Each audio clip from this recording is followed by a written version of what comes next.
అబ్బా, కష్టమండి. కష్టం. ఆడవాళ్ళది చెమటలు చూడండి ఏ రకంగా పడుతున్నాయో. తెల్లారు లేచిన కాంచి వండాలి, ఉతకాలి, తోమాలి, తొడాలి. ఆ? ఈ పనులన్నీ పక్కన పెడితే ఇంటి ముందర ముగ్గే ఇప్పితే కనుక ఏ అమ్మన్నా వచ్చిందనుకో, ఈ ఇంట్లో ఆడావిడ లేదా, కనీసం ఇది వాకలు తుడిచి ముగ్గన్నా వేసుకోలేదు అంటారు.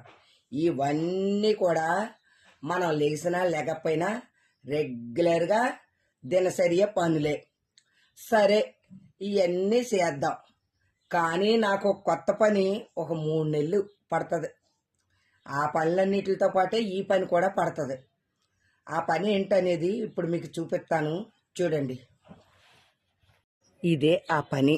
చూడండి, ఒక్కరోజు కూడా కొయ్యకపోయి ఉంటే కనుక